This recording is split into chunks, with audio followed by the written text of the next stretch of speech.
Hi, everyone. Welcome to News and Brews Sports Biz, our to-the-point video and podcast series that advocates for the financial voices in college athletics and features new developments impacting the business of college sports. I'm Katie Davis, and I'm joined by my partner, Ken Kurdzwell, and we are the leaders of the James Moore Collegiate Athletics team. We're excited to have you join us today as Ken and I chat with our special guest, Mario Morris, Deputy Athletic Director and CFO at University of Notre Dame. Hey, Mario. Hey, good morning, guys. Mario, thank you for joining us. Tell us a little bit about your history in college athletics, what got you into the industry, how you got to where you are now, and maybe what gets you up in the morning. Yeah, it's been great. Thank you again for having me. It's been a sort of a fast ride for me in college athletics. I'm a former Division I student athlete, and couldn't get further away from college athletics when I finished at Alabama. But throughout the years, I've had an opportunity to go to law school and work a little bit in a law firm and work a lot in financial services. And I really, changed courses after the 2008 recession. I really wanted to take a look and see what I wanted to do, sort of with the rest of my life and what impact I wanted to make. And college athletics was a place where I found a home, where I could contribute to an organization that provided opportunities for kids like me when I was growing up. That experience was very transformational for me, and I wanted to be able to contribute that to others. And so I was able to combine my experience in financial services, my educational journey in law, and combine that with my love of college athletics and hoping to help our student athletes. And so I began working at the University of Wisconsin in their athletic department in 2010. Actually was just volunteering, helping them out with some budget analysis and some presentations. I was actually working full time, somewhere else. And about 9 months later, they offered me a position to be the budget director. And my career sort of took off from there. I became the chief financial officer there in 2014-15 and moved over to Notre Dame as the deputy athletic director in 2019. So just completed my second year here at Notre Dame, and very excited to continue my journey in college athletics. Well, and on a recent panel discussion that you were on, you talked about in budgeting the importance of building authentic relationships across campus. Will you share more about what you've done since arriving at Notre Dame and how those relationships have led to synergies during the pandemic? Yeah, it was, as I think about that 2 years ago, it was very intentional, my onboarding. It's our athletic director, as you know, is very busy. He wears a lot of hats. He's our commissioner for football, and obviously represents us in the conference, in the ACC, and in the Big Ten for hockey. And so when they created this position, they wanted somebody to be here on campus, continuing to forge those relationships across campus and really working with campus leaders, on behalf of athletics. And so my first 2 weeks here, I have counted, I had about 35 meetings, and I would say 20 to 25 of those were with campus peers and stakeholders. So it's very intentional, very important to build those relationships. As you know, Notre Dame is a very integrated university. We don't have our own academic services or athletic development that reports directly to us. And so many of our units are campus units. And so we're just very integrated, and building those relationships was really, really important. And so my first year was probably mostly of that. It was mostly building relationships across campus, and it became invaluable sort of as we, face this pandemic. And so it's really been a great time for us, to learn more about each other and to work together. And Ken, as far as what keeps me up at night, well, right now, what keeps me up at night is my 2-week-old. We just had a little son. Wow, Nick, congratulations. Thank you. And,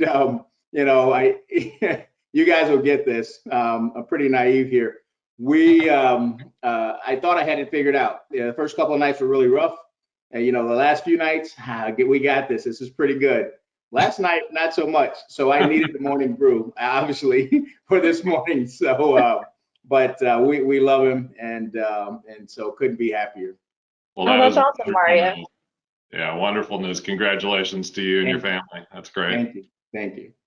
Well, Mario, one of the things I know that you're very focused in the initiatives you have within Notre Dame on, improving business practices, especially as you've had to adjust to getting more done with fewer resources. Can you give us some examples of kind of how you're doing that and, the importance of that within the athletic department?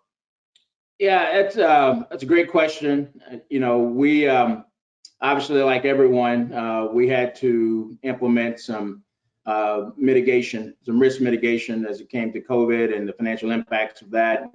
We're not unable to fill positions. We reduced our operational budgets by 20%, and so it was. It's been tough on everyone. But even though we faced that, I always believed that we could get better. There are areas where we could get better and areas where we can improve. And Jack, sort of helped us think through this and said, hey, we're going to come out of this pandemic one day, and how do we want to come out of it, right? So thinking about that, we formed several committees. Obviously, there was sort of the return to play committees that, really had to put together the protocols for our student athletes to return to competition. Within the areas that I oversee, we formed a revenue enhancement committee, new revenue committee, a workforce planning committee, and a operational efficiency committee, and had some great chairs of those committees and came away with some great takeaways.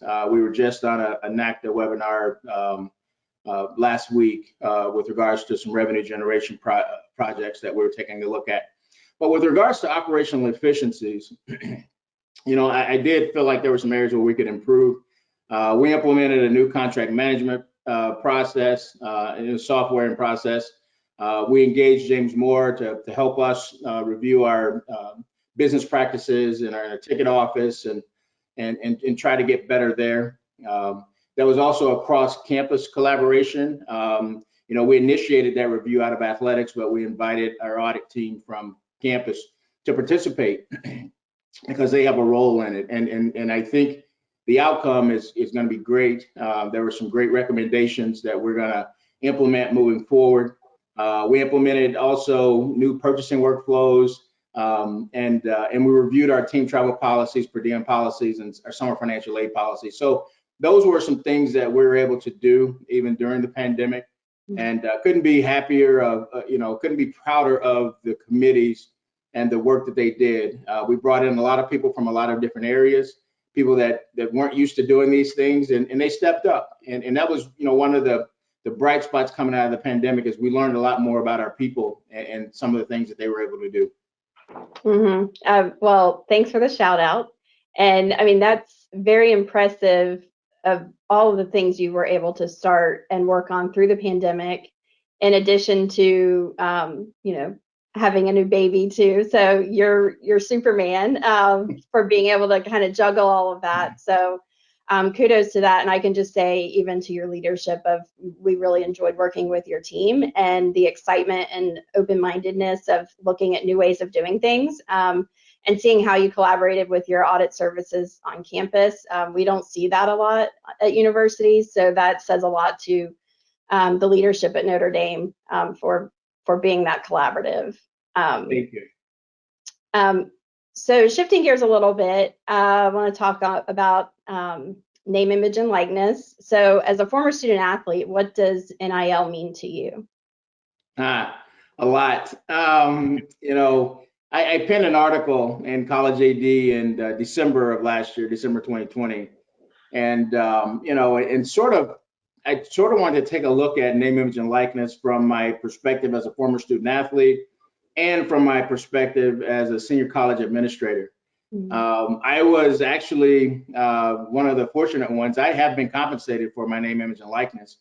Although many years later, I played on a national championship team at Alabama, and we were featured on the NCAA football, EA Sports football game, and so being a championship team, we're on every year, and so thanks to Ed O'Bannon and others, I was able to be compensated on my name, image, and likeness, and so I know what that means from a student athlete perspective.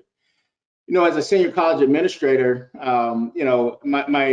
I look at it the same way. I really care about our student athletes, and I want them to be able to participate in name, image, and likeness, and I want them to be able to do many things that our regular students are doing. I am cautious, and I think I pointed out some of the things in my article about maybe how we should proceed. I'm cautious because I think we do need to have a framework or guardrails, but I don't want us to overregulate. We don't have there. You can't hire enough people to regulate, and that's what we've seen in the past, unfortunately, with NCAA legislation. I think you have really great people trying to come up with solutions, but I think sometimes we overregulate. I would prefer a national framework that allowed some conference and institutional flexibility. I really truly believe that we should be able to align with our colleges and universities on how we treat other students, and when they intersect with commercialism on campus, right? And I think we should maybe take a look back at our universities and see how it's done, right? We're trying to reinvent the wheel in some cases, and I don't think it's necessary. And so, I'm actually studying this through my PhD studies on how commercialism and students, how they intersect on campuses, and I hope that we can learn some things from that that we can apply in this situation. I also think we need more of a student athlete voice. I believe they need a seat at the table or multiple seats at the table. Our student athletes are very different when it comes to name, image, and likeness. We'll have some that really can benefit off of this, and some that may not as much. And so I'd like to see a diverse representation of our student athletes sitting at the table as these rules are made.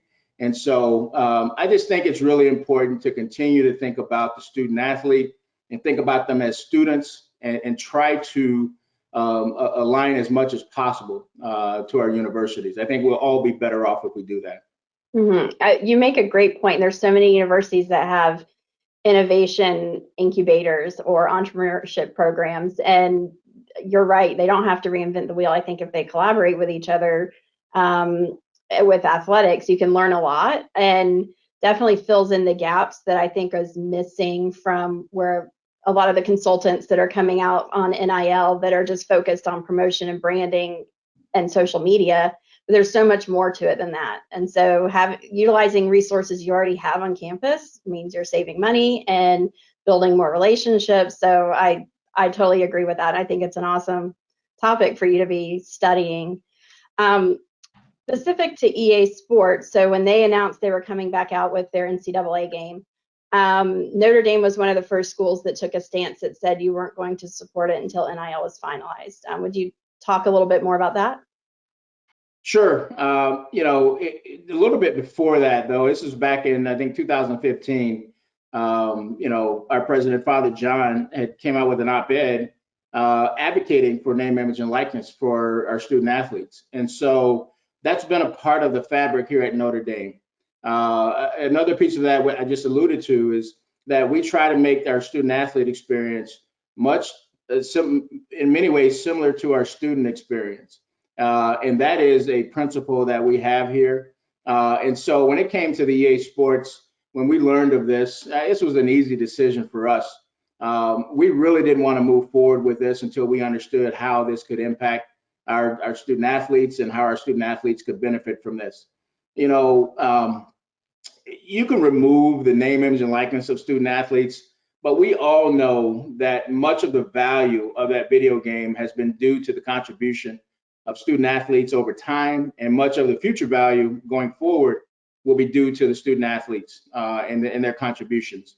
And so we wanted to be, really deliberate about this, and really, put out there that we really care about our student athletes, and we care about them being a part of this going forward. That's great. Mario, you mentioned earlier Jack coming to you and talking about, someday we're going to come out of this pandemic and be in a different position. What are some lessons that you've learned over the last year that you really think can help improve the industry going forward as we move to the post-pandemic model? Yeah. I think there were some general things that we learned, some general things that I learned and that we learned, sort of as an institution and in the industry. I've never heard the term show grace more than I have in the last year, and really came to understand really what that meant. Showing empathy. As my previous role as CFO, sometimes you're a little bit more stringent in sort of how you operate, and as you grow, you learn to be a little bit more flexible and show people grace, understand where they're coming from. And so that's been something that definitely we've learned, over the past year. I think making decisions with less than optimal information and with situations that are changing really rapidly, I think is another thing that we learned. You're not going to always have all the information, and your decisions won't be perfect. Sometimes they will be wrong, right? And you learn from them and you move forward. Also learn how to prioritize what's really important, and so what's important and what's not. I think we all got better at that. With regards to the industry overall, and I think many of us knew this before, college athletics, a lot of us depend upon, really revenue related to football. And I think this was, really shown sort of throughout this year. And so, it showed us again that we have to diversify our revenue streams. And that's really important. We have to create revenue streams that are non-game day related. And so we're off and running with that here at Notre Dame. And it's going to be important for us and for others moving forward. We also learned that, we can always tighten our belt.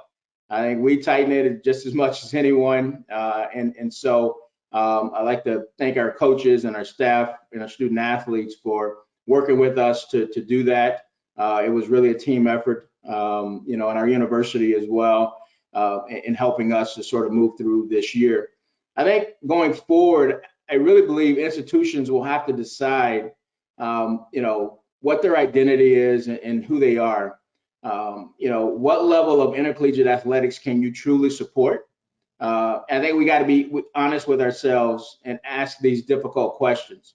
It's not going to get easier, right? With name, image, and likeness, with the Alston case, out there. So there's many more headwinds that we're going to have to face. And I think we have to be honest with ourselves on what our business model is and what our mission is. And so I hope that we all can do that and move forward and continue to create these wonderful opportunities for our student athletes. That's great. Yeah, well, Mario, thank you so much for joining us today. Before we end, we always talk about a brew that we feature, and just so everyone knows, we're filming it. It's now 10 a.m. So we're not drinking beer today, and I know Mario's probably got an extra coffee, and I'm enjoying a home brew as well. But I promised one of our listeners that I would try a sour. So I don't like sours, so I'm going to spend the next month trying to find one that I like. And in May, so Angela at Ole Miss, I will feature a sour for you next month. But Mario, thank you again for joining us. Yeah. Thank you. Yeah, thank you to our listeners for tuning in as well. Cheers and go Irish. Go Irish. To learn more about the James Moore & Company Collegiate Athletics and Higher Education segments, go to jmco.com. And don't forget to sign up for Insights to get our latest industry updates, news, and events delivered straight to your inbox. You can also follow us on Twitter at JMCO Higher Ed and on LinkedIn for the latest news as the landscape of collegiate athletics and higher education is continually evolving.